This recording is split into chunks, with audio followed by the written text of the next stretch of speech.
Ертеде алыс жақтан ұшып келе жатқан екі қаз жолай су таба алмай жер шарлап ұзақ жүріпті.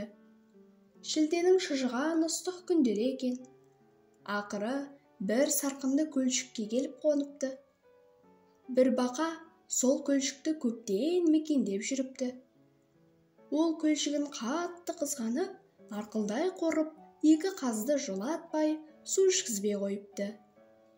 Шөлден таңдайлары кеуіп тұрған екі қаз әлгі бақаға бас иіп, жалбарынып жалыныпты.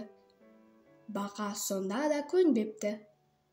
Бұл аз ғана көлшік, суы тізеден келеді. Сендер ішсеңдер құрып қалады.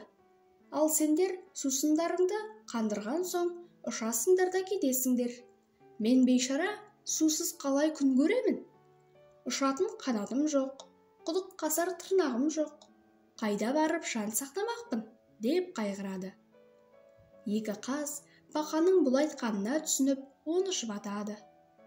Егер біз ішкеннен осы көлшіктің суы таусылып қалса, біз сені көтеріп ұшып, суы мол бір көлге жеткізіп салайық, дейді.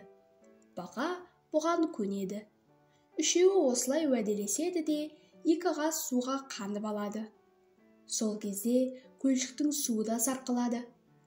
Содан кейін екі қаз осы арада бірер күн тынығады. Бір күні аз ғана көлшіктің суы мүлде суалып, астындағы борғы сасып құрттап кетеді. Екі қаз уәде бойынша бақаға былай дейді: жүр енді, кетелік, суы мол көлге жетелік, дейді. Ол да шуға құмартып тұрады. Екі қаз құлаштай ұзын шыбық тауып келеді. Бақаға соны дәл ортасынан тістеткізеді де, біз сені көкке алып ұшқанда аузыңды ашпай, жағыңды қарыстырып тістеп тұра бер. Аузыңды ашсаң, жерге құлайсың, дейді. Айтқандарыңды орындаймын, дейді бақа.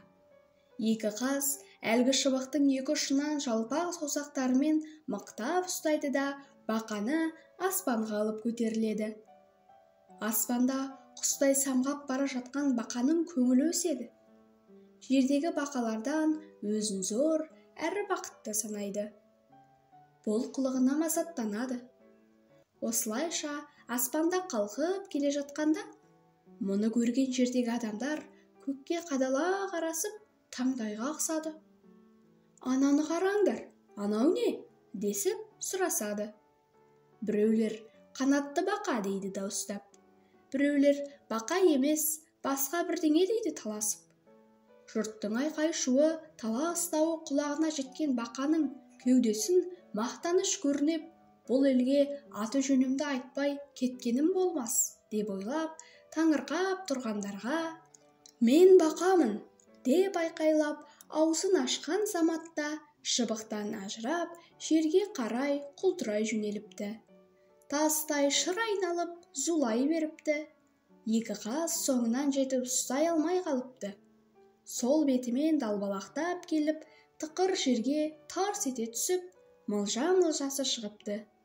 Екі қаз ақымаққа істеген жақсылығың жерге ұшқан тозаңмен тең екен ғой деп, әрі қарай самғап кете барыпты.